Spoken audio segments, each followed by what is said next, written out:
इमरान खान साहब ने तफसीली गुफ्तगू की है अपने वकीलों के साथ और जर्नलिस्ट के साथ जो अडियाला जेल में मौजूद थे।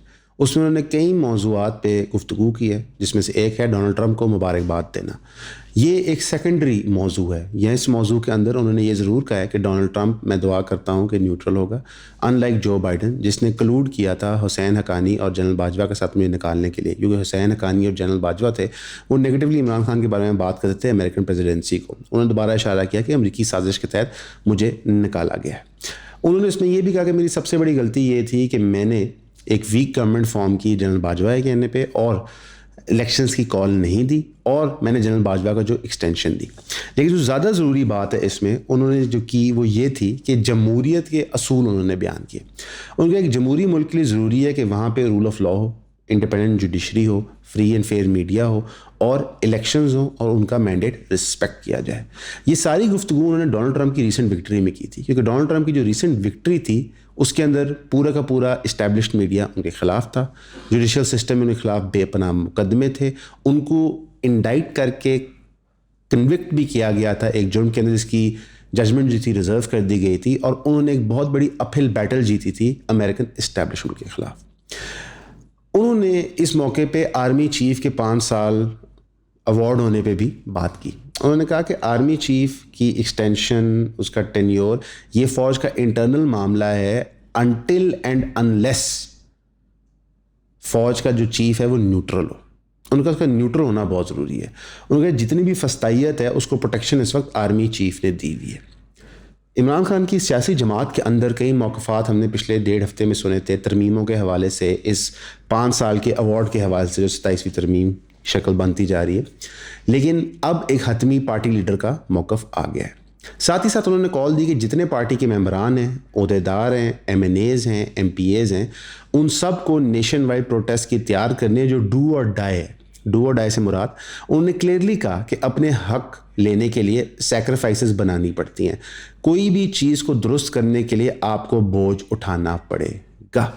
साथ ही इमरान खान साहब ने ख्वाजा आसिफ और नून लीग की जो ये एलिगेशन थी कि इमरान खान साहब मुल्क छोड़ के जाना चाहते हैं, उसको भी एड्रेस किया। उन्होंने कहा कि मेरा नाम आप परमानेंटली ECL पर डाल दें, मुझे कोई इंटरेस्ट नहीं है बाहर जाने का।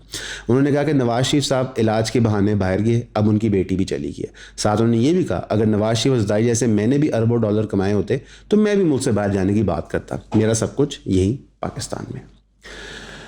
इस सारी सिचुएशन के अंदर मुल्क जो है वो गियर कर रहा है टूवर्ड्स PTI के बकौल एक बहुत बड़ा एहतजाज। अब यहाँ पे सवालिया निशान ये कि एहतजाज कामयाब होगा कि नहीं। हमने ये देखा है कि पिछले चंद महीनों में ये चीज़ वाज़ेह हो गई कि PTI की लीडरशिप काफ़ी हद तक कॉम्प्रोमाइज़्ड है, चाहे वो अली मीर गंडापुर साहब हो, चाहे बाकी पार्टी के मेंबरान हो। दूसरी चीज़ हमने ऑब्जर्व की है कि पार्टी के मेंबरान की आपस में कोई कोहीजन नहीं है। कोहीजन से मुराद उनकी कोऑर्डिनेशन और वर्किंग रिलेशनशिप आपस में अच्छा नहीं है। KP PTI और पंजाब PTI में दरार है। पंजाब लीडरशिप मौके पर नज़र नहीं आती। जब भी एहतजाज होते हैं तो टोटल KP गवर्नमेंट पर रिलायंस होती है। इंटरेस्टिंग इनफ जो KP गवर्नमेंट का हेड है, 2 दफ़ा एहतजाज के दौरान वो साहब गायब हो गए, मौके पे लेट पहुंचे, जिससे उनके कैरेक्टर के ऊपर काफ़ी बड़े दाग लग गए। दूसरे जो बड़े लीडर वहाँ मौजूद हैं, शेर अफजल मरवत जैसे, उनको साइडलाइन किया जाता है। शेर अफजल मरवत और सलमान खान राजा की आपस में आजकल वॉर ऑफ वर्ड्स चल रही है। जितना मर्जी इमरान खान साहब अंदर से बयान दे, बाहर रिजल्ट कुछ और आ रहा है। जहाँ तक बात है इस वक्त आर्मी चीफ की, तो आर्मी चीफ सबसे स्ट्रॉन्ग पोजीशन में है विदाउट आउटराइट डिक्टेटरशिप पाकिस्तान की हिस्ट्री में, यानी कि आमरीत नाफिज किए बगैर इससे ज़्यादा स्ट्रॉन्ग कभी कोई आर्मी चीफ पाकिस्तान में नहीं रहा। और इसको पाए तकमील तक पहुंचाने में नून लीग और पीपल्स पार्टी का बहुत बड़ा हाथ है। इसलिए ये जो तासुर है कि डोनाल्ड ट्रंप के आने से शायद पाकिस्तानी पॉलिसी में शिफ्ट है, ये नज़र नहीं आता, क्योंकि जितने लोग इस प्रोसेस में मुलव्वस हैं वो सारे बेनिफिशरी हैं। इस वक्त हम देखते हैं कि चीफ ऑफ आर्मी स्टाफ जो हैं वो जाके MBS यानी कि मोहम्मद बिन सलमान सऊदी अरेबिया के क्राउन प्रिंस से मुलाकात कर रहे हैं। ज़ाहिर है उस मुलाकात में कई चीज़ें डिस्कस हुई होंगी, लेकिन एक चीज़ जो ज़रूर डिस्कस हुई होगी वो डोनाल्ड ट्रंप का प्रेसिडेंट बनना है। क्यों? क्योंकि अमेरिका का सबसे क्लोज एला इस पूरे खित्ते में सऊदी अरेबिया है। अमेरिकन और सऊदी अरेबियन पॉलिसी अक्सर अलाइन करती है और मैच करती है।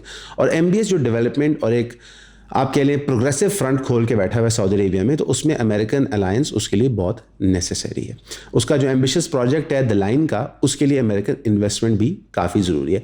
वो चाइनीज़ और रशियन इन्वेस्टमेंट भी अट्रैक्ट कर रहे हैं, लेकिन अमेरिकन बैकिंग भी नेसेसरी है। तो हमें खित्ते में ओवरऑल एक बहुत प्रो अमेरिकन वेव नज़र आती है लीडर्स की तरफ से। तो मेरा नहीं ख्याल कि शहबाज शरीफ और आसिम नूरी साहब इतने परेशान होंगे। हाँ, निजी तौर पे जो नून लीग के सियासतदान हैं वो ट्रंप के जीतने को बड़ा नेगेटिवली ट्रीट कर रहे हैं। कोई लोग अपनी ट्वीटें डिलीट कर रहे हैं, कोई लोग अपने पुराने बयानात से पीछे हट रहे हैं। लेकिन मेरा नहीं ख्याल कि अमेरिकन स्टेट पॉलिसी इतनी कोई फिकल होती है कि एक बंदे के ज़ाती अटैक के ऊपर वो किसी मुल्क के ऊपर जंग छेड़ता है। अमेरिकन इंटरेस्ट होता है, उसके मुताबिक वो ऑपरेट करते हैं। मेरी अपनी ज़ाती राय ये है कि ये जो जलसा होगा इसके ख़िलाफ़ बहुत हैवी क्रैकडाउन होगा। उसकी वजह ये है कि जो अभी कानून टेबल हुआ हुआ है, लेकिन 100% नेक्स्ट 5-6 डेज़ पार्लियामेंट पास कर देगी, वो डिटेंशन एक्ट के तहत है कि कितनी देर आप लोगों को गिरफ्तार कर सकते हैं। अगर तो 3 महीने का टेन्योर आता है तो फिर मेरा ख्याल है कि आप हज़ारों की तादाद से लोग गिरफ्तार होते देखेंगे। जो लोग अपने घरों से निकलेंगे पीटीआई के एहतजाज के लिए, उनके साथ ज़दोकोब बहुत सख्त होगी लीगल कवर के अंडर। और जहाँ पे अब वर्चुअली जुडिशल सिस्टम हाईजैक कर दिया गया है, इस पे भी इमरान खान साहब ने बात की, वहाँ पे रिलीफ मिलना नामुमकिन होता जा रहा है। जिस तरह हाई कोर्ट्स के अंदर जजेस पैक किए जा रहे हैं नंबर इंक्रीज़ करके, और सुप्रीम कोर्ट में किया जा रहा है, और after formation of supreme court का कॉन्स्टिट्यूशनल बेंच, मुझे नहीं नज़र आता कि लीगली आपको कैसे रिलीफ मिलेगा।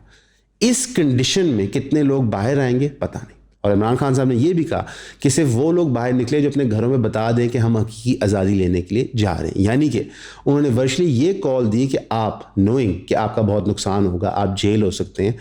कई पीटीआई के लोग साल साल से मिलिट्री कैद में भी हैं, कई पीटीआई के लोग साल साल से जेल में भी सड़ रहे हैं। Currently passing of these laws के बाद जो होगा वो फिर आप सब देख लीजिएगा। हक की आवाज़ सबको उठानी चाहिए, लेकिन हक की आवाज़ उठाने के लिए बहुत ज़रूरी है कि आपको बात करने का तरीका है, आर्ग्यूमेंट फॉर्म करने का तरीका है।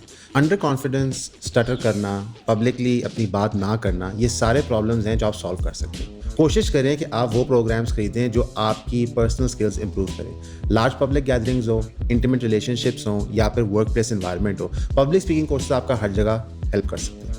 हमारा पब्लिक स्पीकिंग कोर्स खरीदें। तो जब भी हमारा पब्लिक स्पीकिंग कोर्स खरीदते हैं, एक तो आपकी हमारी इंटरेक्शन होती है, लेकिन साथ ही साथ आप हमारे चैनल और हमारे काम को सपोर्ट करते हैं। ये बहुत ज़रूरी है, क्योंकि इस वक्त सलमान के लिए बहुत ज़रूरी है कि वो नया फ़ोन खरीदें। तो प्लीज़ काइंडली आप सारे हमारे कोर्स को ज़रूर लें, और पब्लिक स्पीकिंग क्लास में मैं आप सबको मिलना चाहता हूँ। Thank you. अब यहाँ पे मेरी ज़ाती ख्वाहिश हुई कि बेटर सेंस प्रिवेल्स। कहाँ पे? इस्टेब्लिशमेंट की तरफ से, गवर्नमेंट की तरफ से, और पीटीआई की तरफ से। पाकिस्तान जिस फाइनेंशियल मोड के ऊपर है उसका काफ़ी नुकसान हो चुका है, और अभी फ्यूचर में मज़ीद नुकसान नज़र आ रहा है। IMF के हवाले से हम शराइत नहीं मीट कर पा रहे, जिसकी वजह से सरकार को और टैक्सेस लगाने पड़ रहे हैं, जिसकी वजह से सरकार को पेट्रोल की कीमतें बढ़ानी पड़ी हैं on the basis of taxes. अभी रिसेंटली कराची ने तकरीबन 22 करोड़ रुपया इकट्ठा किया, तो उनका मेयर सेलिब्रेट कर रहा है कि देखें कितना अच्छा मॉडल है, हमने ये पैसे जनरेट कर लिए। वो ये बताना भूल गए उन्होंने जनरेट किस तरह किए। उन्होंने के एक्ट के थ्रू जो टैक्सेशन होती है बिजली पे इंक्रीज़ कर दी, तो पर यूनिट आपका टैरिफ रेट इंक्रीज़ कर गया, यानी कि जो आपकी आम आवाम है वो पिसती जा रही है। जहाँ पे इस वक्त स्मॉग में पूरा लाहौर शहर घुटन से मर रहा है, वहाँ पे आपने क्या किया कि आपने कॉलेजेस को कहा कि आप ऑनलाइन क्लासेस शुरू कर दें, लेकिन जो फैक्ट्रीज़, भट्टे नुकसान पहुंचा रहे हैं, जो अनप्लान्ड अर्बनाइजेशन हो रही है लाहौर डिस्ट्रिक्ट की, जहाँ पे हाउसिंग स्कीम ज़्यादातर लेफ्ट राइट बन रही है, उनको आपने बंद नहीं किया। अनफॉर्चुनेटली पाकिस्तान में कोई भी क्रैक नज़र आता है दीवार पे, तो हम उस पर स्कॉच टेप लगाने की कोशिश करते हैं। ये नहीं सोचते क्रैक क्यों बन रहा है और इसका परमानेंट सोल्यूशन क्या हो सकता है। उसी तरह जहाँ पे हमारी जुडिशरी आज खड़ी हुई है, जहाँ पे हमारी गवर्नमेंट खड़ी हुई है, और जहाँ पे हमारी इस्टेब्लिशमेंट खड़ी हुई है, एहतजाज करना इस वक्त वर्चुअली सुसाइड होगा। लेकिन इस सुसाइड मिशन के लिए इमरान खान साहब ने कॉल दे दिया अपनी सारी जमात को, अपने सारे वर्करों को। वक्त ही बताएगा लोग इसको कैसे रिस्पॉन्ड करते हैं। अब आप ये सोच रहे होंगे कि इमरान खान साहब जो इतनी जमहूरी बातें कर रहे हैं, इतनी जमहूरियत कुट कुट के उन्होंने अपने लोगों में भरी हुई है, तो उनकी सियासी जमात जमहूरी होगी और वो डेमोक्रेटिक प्रिंसिपल्स की रिस्पेक्ट करेंगे। लेकिन ऐसा नहीं है। जहाँ पे पीटीआई के पास इक़्तिदार है, केपीके के अंदर, तो वहाँ पे वो वही फस्तायत नाफिज कर रहे हैं जो उनके ऊपर होती है। अभी केपीके के अंदर एक टीचर्स का प्रोटेस्ट चल रहा है। वो टीचर्स क्या डिमांड कर रहे हैं? वो डिमांड कर रहे हैं कि उनकी रेगुलराइजेशन ऑफ जॉब्स हो, उनकी अपग्रेडेशन हो जो ड्यू थी, और जो प्राइवेटाइजेशन ऑफ प्राइमरी और सेकेंडरी स्कूल्स सारी गवर्नमेंट्स कर रही हैं। यहाँ बताना चाहूँगा पंजाब गवर्नमेंट भी कर रही है, बलूचिस्तान भी कर रही है, सिंध भी कर रही है, और केपी भी कर रही है, उसको रोका जाए। उनकी कुछ फियर्स और इबाम है। वो कई महीनों से ये कॉल दे रहे हैं गवर्नमेंट को कि आप हमारे से मुज़ाकरात करें ऑन अ सीरियस नोट, और अगर आप नहीं करेंगे तो हम तकरीबन 22,000 बच्चों के स्कूल बंद कर देंगे ना जाके। अब इसका रिएक्शन ये होना चाहिए था कि एक फरियाद है एक ग्रुप की, तो केपी गवर्नमेंट उनकी फरियाद सुनती। क्यों? क्योंकि फेडरल लेवल पे इस वक्त पीटीआई को जो प्रॉब्लम्स फेस हो रही हैं वो यही है कि हम प्रोटेस्ट करते हैं, हमारे पे क्रैकडाउन होता है। के में भी यही हो रहा है, स्टूडेंट टीचर्स के ऊपर क्रैकडाउन हो रहा है, उनको जेल की धमकियां दी जा रही हैं, और अलीमीन गंडापुरी गवर्नमेंट ने इस वक्त मुअत्तल कर दिए हैं वो टीचर्स जो एहतजाज में शामिल हो रहे हैं। टीचर्स की तरफ से ये मौक़िफ़ आया कि हम पाए तकमील तक इस एहतजाज को पहुँचाएंगे और हमें कोई डर और इबाम नहीं है, हम पहले भी अपने हक़ के लिए जेल गए हैं और अब दोबारा भी जाएंगे। इतनी सिंपल डिमांड इस तरह की फस्तायत से मैच होती है। उसी तरह पीटीआई की सिंपल डिमांड के इलेक्शन फ्री एंड फेयर हो फस्तायत से मैच होती है। दर हकीकत जो जमहूरी असूल हैं और जो जमहूरी सब्र है वो हमारे लीडरों में नहीं है। जमहूरी सब्र क्या है कि आप इलेक्शन का रिजल्ट आता है, आपको डिस्प्यूट है, आप कोर्ट्स में जाते हैं, कोर्ट्स में रिजल्ट आपके फेवर में आए, वेल एंड गुड, री इलेक्शन हो जाएगा उन सीटों पर। अगर रिजल्ट आपके फेवर में ना आए तो आपको उसको तस्लीम करना पड़ेगा। डोनाल्ड ट्रंप ने जब अपना दूसरा इलेक्शन था, जो उसका री इलेक्शन का साल था, वहाँ पर जब वो इलेक्शन हारे तो उन्होंने मैसिव रिगिंग की कॉल दी, और जिसके तहत कैपिटल हिल पे हमला भी हुआ, जिसके तहत लोगों पे मुकदमे भी बने, उनको अंदर भी किया गया हर चीज़, और डोनाल्ड ट्रंप ने अपने आप को डिस्टेंस किया कैपिटल हिल वाले वाक़े से। यहाँ पे जब इमरान खान साहब अरेस्ट हुए तो 9 मई का वाक़या हुआ। अव्वल तो 9 मई का वाक़या और कैपिटल हिल का वाक़या कंपेयर नहीं हो सकता। कैपिटल हिल का वाक़या वाकई लाखों की तादाद में फेडरल बिल्डिंग में लोग चढ़ गए थे और काफ़ी नुकसान हुआ था। 9 मई का वाक़या उसके बनिस्बत छोटा था, लेकिन चले हम मान लेते हैं एक सेकंड के लिए। 9 मई के वाक़ये को ओन किया गया पीटीआई की तरफ से, जो रिपब्लिकन पार्टी ने कैपिटल हिल की बारी नहीं किया था। ये पॉलिटिकल नासमझी कह लें, चाइल्डिशनेस कह लें, या फिर एक बेवकूफ़ाना सोच कह लें कि इससे कुछ अचीव हो जाएगा। हमने रिसेंटली जब पीटीआई के मुख्तलिफ लीडरान के इंटरव्यू किए, उनसे फ़ोनों में बात की, तो उनके अंदर हमें एक सोच और फ़लसफ़ा नज़र आया जो प्रैग्मेटिज़म का था कि ठीक है, थोड़ा थोड़ा प्रेशर डालें, थोड़ा थोड़ा एहतजाज करें, थोड़ा थोड़ा हुकूमत चलाएं, और कोई ना कोई सबब बन जाएगा कि इस्टेब्लिशमेंट का मौक़िफ़ पीटीआई की तरफ चेंज होगा और वो इक़्तिदार में आ जाएंगे। लेकिन जो पार्टी का लीडर है, जिसके वोट बैंक हैं, वो जेल में बैठ के कहता है कि नहीं, हम लड़ेंगे मरते दम तक। इस सारी सूरत हाल के अंदर मुल्क की सिचुएशन बहुत टफ और क्रिटिकल लग रही है। इसके अंदर हम आपसे ये अपील करेंगे, हमारी ये रिक्वेस्ट होगी कि आप कोई भी डिसीजन लेने से पहले गौर से उसे कॉन्सिक्वेंसेस का सोचें। इमरान खान साहब अगर वाक़तन उन अल्फाज में मानते हैं जो वो कह रहे हैं हकीकी आज़ादी के और इस्टेब्लिशमेंट फ्री पाकिस्तान के, तो फिर आप ज़रूर निकलें। लेकिन ये आपकी ज़ाती जजमेंट कॉल है, क्योंकि उनका माजी का रिकॉर्ड तो इस्टेब्लिशमेंट फ्री नहीं है, वो इस्टेब्लिशमेंट से भरा हुआ है। लेकिन वंस बिटन ट्वाइस शाय एक कहावत होती है। इमरान खान के पहले दौरे हुकूमत के बाद काफ़ी बुरे वो डसे गए हैं, शायद वो अपना सबक सीख गए, लेकिन इस कन्फ्यूजन के अंदर कि वो अपना सबक सीखे हैं या नहीं सीखे हैं, वो दाव पे लगा रहे हैं 25 करोड़ पाकिस्तानियों को। ये बहुत रिस्की बिजनेस है।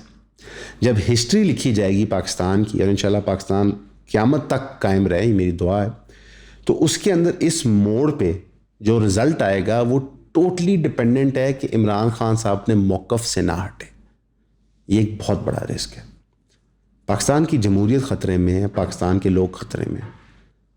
पाकिस्तान एक ऐसे दलदल में आके फंस गया है कि अब ये ना आगे जा सकता है ना पीछे आ सकता है। या तो इमरान खान वाकई हमें हकीकी आज़ादी इस्टेब्लिशमेंट से दिलवा सकता है, या फिर ये बहुत बड़ी गेम हो रही है इस्टेब्लिशमेंट का वोट दोबारा जीतने की पीटीआई की तरफ से। अगर इस्टेब्लिशमेंट फ्री पाकिस्तान बनता है तो तब भी टफ़ पाकिस्तान है कि आपने चीज़ें रीबिल्ड करनी है, बहुत सारी स्पेस रिक्लेम करनी है, बहुत सारी 77 साल की प्रैक्टिसेस रिवर्स करनी है। और अगर इमरान खान साहब ये सब कुछ कर रहे हैं इस्टेब्लिशमेंट की मोहब्बत वापस जीतने के लिए प्रेशर डाल के, तो जब मोहब्बत जीत के वापस आएंगे तब भी मुश्किल है। यानी कि मुश्किलात दोनों तरफ हैं। आप चाहे इस्टेब्लिशमेंट फ्री पाकिस्तान देखते हैं इमरान खान के थ्रू, या Imran Khan same page with establishment देखते हैं। रियलिटी ये है कि जिस तरह वक्त गुजर रहा है, इन्फ्लेशन दुनिया भर में बढ़ रही है, प्रॉब्लम्स दुनिया भर में बढ़ रहे हैं, फैमिली स्ट्रक्चर्स दुनिया भर में ब्रेक डाउन हो रहे हैं। Aahista Aahista large scale corporations, public interest groups और एलीट अपने इंटरेस्ट को प्रोटेक्ट करने के लिए हमें तकसीम कर रही है। वो चाहे सूबों की शक्ल में करे, एथनिसिटी की शक्ल में करे, मज़हब की शक्ल पे करे, या फिर हमारे कंज्यूमर पैटर्न्स की शक्ल पे करे। हम क्या ख़रीदते हैं, क्या खाते हैं, क्या पहनते हैं। जितना वो हमें तकसीम करते हैं उतने वो ताकतवर होते हैं। हम अक्सर आपको फ्रीडम ऑफ स्पीच की कॉल देते हैं कि आप फ्रीडम ऑफ स्पीच को प्रोटेक्ट करें। आज हम आपको एक और कॉल देंगे कि आप लोग यूनाइट हों डिस्पाइट डिफरेंसेस। पाकिस्तानी से मोहब्बत करे सिर्फ इसलिए क्योंकि वो पाकिस्तानी है। ये भूल जाएंगे वो पीटीआई है, नून लीग है, वो सुन्नी है, शिया है, वो बलूचिस्तान से है, सिंध से है, केपीके से है, जीबी से है, या कश्मीर से है, या पंजाब से। क्योंकि जब हम एक दूसरे से मोहब्बत करना सीखेंगे तब जो लोग ताकत में है वो हमारी इज़्ज़त करना शुरू करेंगे। वरना डिवाइड एंड रूल बहुत पुराना फ़लसफ़ा है और ब्रिटिश साम्राज्य ने भी इस्तेमाल किया, हिस्टोरिकली बादशाहों ने भी इस्तेमाल किया, और अब पाकिस्तान के सियासतदान और इस्टेब्लिशमेंट भी इस्तेमाल कर रहे हैं। आपका सुनने का शुक्रिया।